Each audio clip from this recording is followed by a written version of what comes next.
The great world teachers, whose words are universally honored and accepted, have revealed to us the path that leads to personal security. As the years pass and sorrows gather upon us, we become more mindful of this wonderful heritage of wisdom and good counsel. We learn that there are rules that we can know and apply, which will help us to solve the problems of living. Can any art or science be more real or immediately necessary than the kind of learning which confers serenity of spirit? We all naturally desire to be happy. We want to enjoy a reasonable degree of contentment and peace of mind. In everyone's life, there are moments of great joy, interludes when we experience a blessed state of inner security and contentment. The very fact that such moments of happiness are possible, even in times of confusion and discord, inspires us to explore the laws governing human consciousness. Having worked with many troubled persons as friend and advisor, I sincerely believe that there are certain basic principles which will help us to live serene and purposeful lives. I would like now to share with you my thoughts and reflections bearing upon this vital subject. It is a universal rule that security is made possible through insight. We are not injured by what we understand. We are hurt by what we do not understand, or by what we misunderstand. As a result of ignorance, in one of its countless forms, we break the laws of right conduct and suffer accordingly. Security is not safety, comfort, or immunity to problem. It is not the result of compromising with principles or adjusting to the popular errors of society. We cannot attain it by building walls around our own minds or hearts to shut out the burdens of the day, nor can there be any virtue in denying that which is real or affirming that which is unreal. To achieve personal security, we must strengthen our insight by facing and solving immediate problems and profiting by the lessons they teach. Thus we become mature human beings, fulfilling the constructive destiny for which we were intended.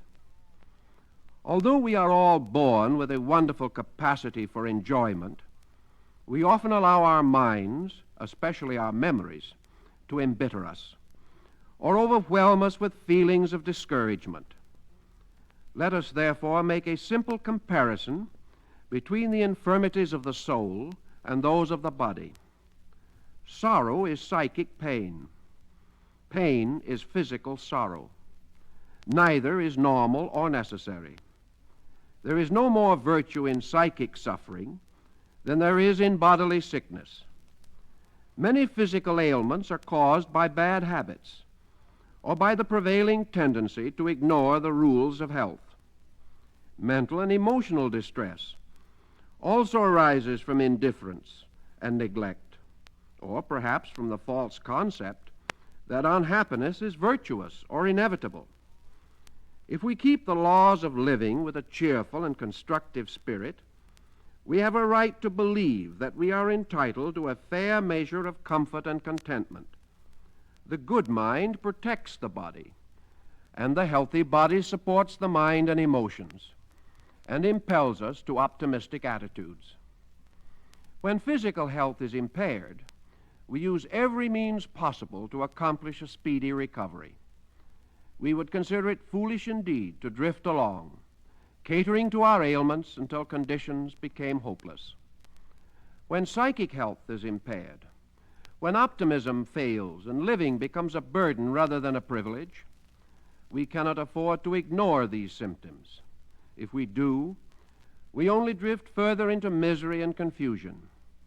We must admit frankly and honestly that something is very wrong and resolve to take measures to make things right. The causes of insecurity must always lie within ourselves, but it is easy to ignore or deny this basic fact. When other persons injure or offend us, or take unfair advantage of our kindly intentions, our natural tendency is to blame them. This is often our first mistake, for it implies that happiness or unhappiness depends upon the dispositions of those around us. Actually, it is not the strength of evil in others, but the weakness of good in ourselves that proves our undoing. If we are really kind and patient by nature, free from prejudice, tolerant and forgiving, quick of sympathy and slow to criticize, we will receive those blessings which are reserved for the truly wise. Some will object, declaring that it is not possible to control negative thoughts and emotions. We should realize, however, that destructive attitudes are only bad habits, and they can be re-educated. If we do not break these habits, they will finally break us. Each of us has the power of choice. We are responsible for every decision that we make. And if we choose to be ruled by negative habits, we can blame no one but ourselves. There is another popular fallacy to the effect that it is right and proper to take revenge for real or imaginary ills. If we are badly treated, it becomes a moral duty to suffer and make others suffer. This attitude is contrary to the laws of God and nature, which clearly reveal that two wrongs will never make a right. Jesus taught the secret of serene and gracious living when he told his followers to love one another and to return good for evil. He mentioned no exonerating circumstances because there is no need for any. He made no reference to the way others may have injured us. This problem is theirs, not ours. It is our simple duty to keep the faith and peace of God in our works and in our hearts. A simple, practical, personal philosophy is essential to security. It is not necessary for us to understand all the mysteries of God or all the wonders of the universe. From thought and experience, we can come to know that principle of good which is all-powerful and ever-present. To some, this principle is God. To others, cosmic mind. And to still others, the inevitable laws regulating universal processes.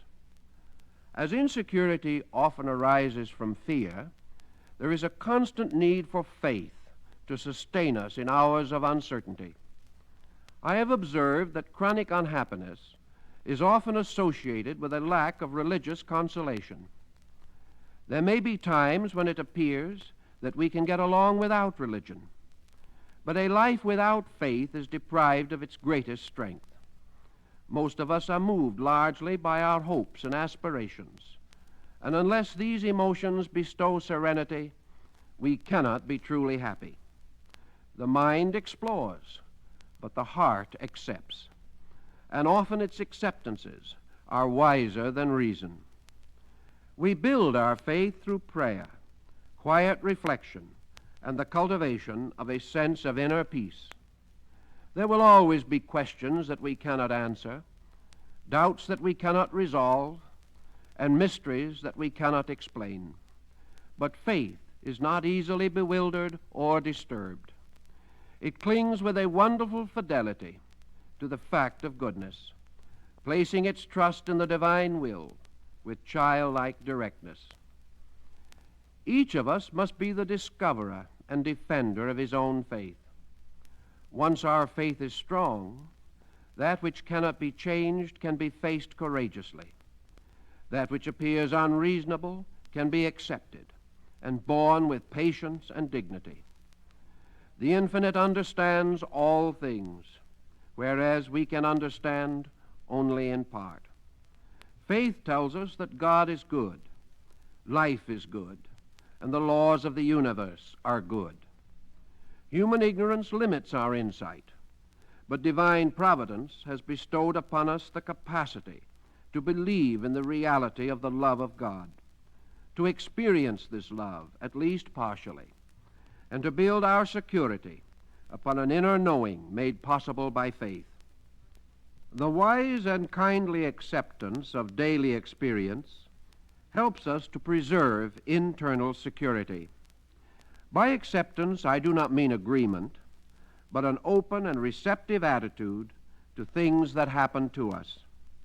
The alternatives to acceptance are rejection, rebellion, or confusion, or a compound thereof. Rejection does not protect us from being hurt, but merely makes growth a slow and painful process. Rebellion against every slight and injury is only an attempt to substitute blind force for enlightened strength, and confusion never leads to constructive conduct. All negative reactions call forth similar attitudes from those around us, adding to our own misfortune. Thus, wounds that might easily be healed with peace and patience are infected with bitterness and contention and become incurable. With an attitude of acceptance, we naturally pause before we act, taking the necessary time to think through involved situations and come to reasonable conclusions. By cultivating a habit of acceptance, we increase our ability to learn from experience. If we allow ourselves to be grateful for the lessons that life brings to us, we come into closer harmony with the universal plan of instruction. The child who is rebellious in school does not advance as rapidly in his studies as the well-adjusted student. Children do not always regard learning as a privilege, but as we grow older, our appreciation should increase, and we must realize that everything that happens to us can be a valuable lesson in disguise. Right acceptance helps us to attain relaxation in the presence of stress. There is a quaint Eastern fable about two little trees, one a sturdy pine and the other a graceful willow.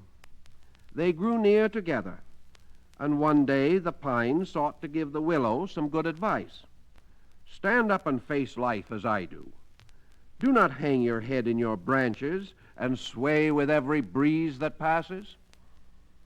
When winter came, the snow could not gather on the branches of the willow tree, but the proud little pine was soon in trouble. Its rigid branches could not bend, and as the weight of the snow increased, the tree was broken and fell to the earth and died. Each of us is either like the willow or the pine, either flexible or inflexible in our attitudes. If we adjust easily to changes of fortune, we can survive many hardships. But when we are tense, we become brittle and unbending, and must someday break under the weight of problems in time of stress. This symbolism of nature tells us that we must relax in order to survive. Most persons under stress are fighting shadows created by a false perspective. Stress finally becomes a blind habit. The moment we realize that this is happening, it is time to ask ourselves some searching questions. Have we neglected our religious needs? Are we out of touch with kindly friends? Are we simply too busy to live? If we feel that we must be at something every moment, we are suffering from one of the most common ailments of our time. Because of this false sense of urgency, we lose our ability to make use of leisure and to enjoy the simple things of life.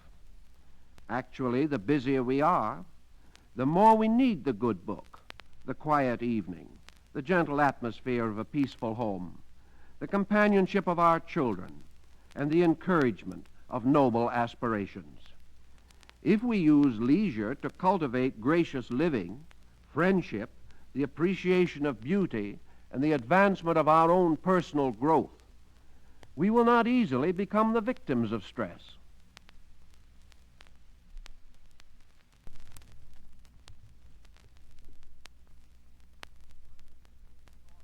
Moderation in thought and action contributes to inner security. The way of safety for both the mind and the body lies in what philosophy calls the middle distance between extremes. This is the golden mean of the ancient Grecians, Buddha's middle path, and the law of balance suggested by Lord Bacon's motto, "The middle ground is the firmest." Moderate exercise is proper for the body, moderate diet preserves health, moderate emotions enrich the soul, and moderate thoughts protect the reason. We are taught that moderation is a virtue that enriches character and contributes to the happiness of those around us. In the course of living, we also discover it to be necessary to our own inner peace. Therefore, knowing that moderation is right and useful, we should apply it to the best of our ability whenever need arises. We strengthen good points of character by exercising them and building them into consciousness. Moderation as a virtue cannot stand alone. We cannot make wise or moderate decisions if we are burdened with selfishness, self-pity, or hypercriticism. There is no simple formula that will bestow moderation, but as we gradually bring the various aspects of our temperaments into a constructive pattern, we will naturally be more moderate in our conduct. The first steps on the middle path are a sincere desire to be a better person and a willingness to work with our own disposition. Moderate attitudes will help us to live well in a world where things are not as good as they might be, but not as bad as they sometimes appear to be. We will realize that all things are growing according to a lawful pattern that cannot be hastened by our personal demands. Thus we will be more patient with the inevitable conditions under which we must live, and less critical of our friends and associates. If we demand little, expect only that which is probable and possible, and always remember our own imperfections, we will free our hearts and minds from unnecessary suffering. A sense of humor can cast a ray of sunlight upon many a dark occasion. When we take ourselves too seriously, there is always a trace of egotism somewhere in the compound. Kindly laughter can turn the sharp edge of anger or impatience and permit a gracious exit from embarrassing situations. Humor indicates a well-balanced personality. It in no way detracts from a proper sense of dignity. In fact, it is one of the natural attributes of greatness of mind and spirit. If we have found a rich contentment in ourselves, if we have experienced a warm glow of understanding, we will find it difficult to lock this pleasantness within our own hearts. Daily experience is the food by which we grow, and it is tastier and more easily assimilated when it is well seasoned with humor. The Greeks considered those who had no humor in their souls as suffering from a basic deficiency of character. It might be wise for us to reflect upon their findings. We cannot be unmindful of the critical times in which we live, but it only makes bad matters worse if we face life with such desperate seriousness that we lose the ability to laugh. The sincere kind of humor is a blending of affection, acceptance, and understanding, contributing to an optimistic attitude. We know that a basic optimism is necessary to personal security, and both religion and philosophy are intended to make the spirit glad. The love of beauty is one of the richest and most rewarding of human emotions. Early mystics declared that beauty streams into the world from the heart of God. If we become receptive to its gentle influence, it sustains our souls with its redeeming power. Beauty, like the balm which was in Gilead, heals the wounded or offended spirit and restores our awareness of divine benevolence. Pythagoras believed that medication could be administered through the eyes and ears in the form of beauty. He taught his disciples the healing power of the sunrise and the sunset, and selected poems suitable to refresh the weary and the disconsolate. He advised the lonely to walk in pleasant gardens and accept the subtle ministry of flowers, the song of birds, and the voices of children at play. Plotinus, in his wonderful essay on the beautiful, declared that the soul is itself the most perfect and radiant of forms, and is nourished by beauty, as the body is nourished by food. If the soul is deprived of its proper nutrition, its natural energies are depleted, and the inner sense of well-being is impaired. We know that man cannot live well by bread alone, and for him, beauty is that food which is not of this world. There are many practical ways in which we can come to experience more intimately the ministry of the beautiful. We can cultivate good taste in manners and appearance. We can make our homes more attractive and interesting, so that both soul and body find comfort there. Often we can change our surroundings dramatically merely by simplification. Confusion around us contributes to inner confusion, and the over-furnished room presents the same challenge as the cluttered life. As our sense of beauty becomes a guide to conduct, we discover a kind of personal security associated with peaceful surroundings. When we cultivate the art of gracious release, we protect ourselves from over-possessiveness and fear of loss. Growth always implies change, and we must learn how to accept change without regret. When we become too wrapped up in certain persons, our own ideas, or the importance of our worldly goods, we build our hopes on dangerous ground. All the attachments of this mortal life are, as Omar the poet sang, but shadow shapes that come and go. Things come to us in their proper season and depart again in due time. Knowing this truth, we should not grieve.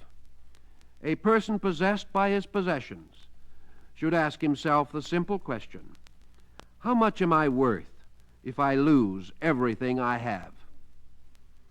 Gracious release is usually difficult when it involves personal emotions. How can we face the problem of affection and say that we should not feel a sense of possessiveness? How can we care for anyone without being strangely and wonderfully attached to that person? The answer lies in our understanding of affection. The average person is most of all in love with himself and clings to loved ones to gratify his own needs. This leads inevitably to possessiveness. In our hearts, we know that the greatest proof of sincere affection is unselfishness. All creatures, although they rejoice in love and companionship, long in their souls for freedom. Perhaps to our loved ones, this freedom means only the privilege to love us without the pressure of our demanding. Whenever we make too many demands upon love, its subtle overtones are destroyed. We should remember that the strongest of all ties is that which does not bind. Gracious release guards our own security and protects the security in those we love. It must now become evident that to attain personal security, we must exercise a moderate degree of self-discipline. The best that we believe and understand should become the directing force in our conduct. Through discipline, we dedicate ourselves consciously and willingly to a course of cheerful obedience to what we know to be right, happy in the realization that such a course will bring the greatest benefits to ourselves. Self-discipline is a process of bringing up wisely and lovingly the child in ourselves. A child can be equally injured by blocking its every normal instinct or by catering to its every wish. Neither of these methods will produce obedience based on understanding. Real discipline is a firm and kindly directing of character in the way nature intended. As adults, we must use proper discipline with our own natures so that they will grow and unfold and bestow upon us a secure maturity. Experience proves that it is best to approach self-discipline quietly and moderately. When we try to list all our faults and attack them head-on, the result is a feeling of complete futility. The proper strategy is to begin with a planned program of effort intended to enrich our total living. Ignoring our failings for the moment, let us turn our attention to providing better outlets for our energies. The most natural of these outlets involve creative activity or trained appreciation. When we become interested in art, music, literature, or handicrafts, we gain a measure of self-discipline from our pursuits. Not only are these subjects discipline in themselves, but by setting aside some time each day for such activities, we are creating a disciplined pattern in our daily living. All this adds up to an increasing experience of self-control. As we learn gradually to relax the tensions that disturb our lives, we begin to experience a kind of inner stillness. This is not an empty or negative silence, but what mystics have called the peace of God, wherein dwells the divine love in its eternal glory. The end of all seeking is this quietude, which has its proper abode in the human soul. The soul is the house of God in man, and he can never know real security until he has perfected this living temple by bringing his own consciousness into harmony with eternal truth. When we turn inward for strength and guidance, we should find rest and repose. All that we have accomplished so far in self-improvement has been a means of restoring the spiritual quietude of our own nature. One of the noblest examples of religious architecture in the world is La Sainte-Chapelle in Paris. To me it resembles a graceful tulip bud of stained glass. I noted the little miracle that occurred to tourists when they entered into the quiet glory of this beautiful sanctuary. Instinctively they became silent, and the men took off their hats. They could not define this holy atmosphere, but each gave his perfect tribute, silence in the presence of the overwhelming power of beauty. They departed in due course, and for them the spell was quickly broken. But for a few moments they had existed in sublimity. When we seek rest and consolation from the burdens of the day, we should turn naturally to communion with the soul. As we enter into ourselves, we should experience the same all-pervading peace that fills the house of God. We should pass from the sound and the fury into a sacred and gentle solitude. It is quietude of this kind, full of life and ever bestowing, which can enfold us, flow into our tired hearts and minds, and enrich us with the wonderful gifts of faith and consolation. There can be nothing more important to each of us than a rich, full inner life, ever available in time of trouble. In the peace which we have earned by self-discipline, we know the reality of that all-pervading spirit in which we live and move and have our being. Only when we put our lives in order can we attain union with truth and the divine source of truth. We cannot know the blessed silence of God while our hearts and minds are heavy with grievances, antagonisms, and doubts. We must correct our faults, not merely to be free from them or to make living more comfortable, but to restore an inner harmony of consciousness. The wise directing of growth thus becomes the perfect practice of religion, and security is our perfect reward.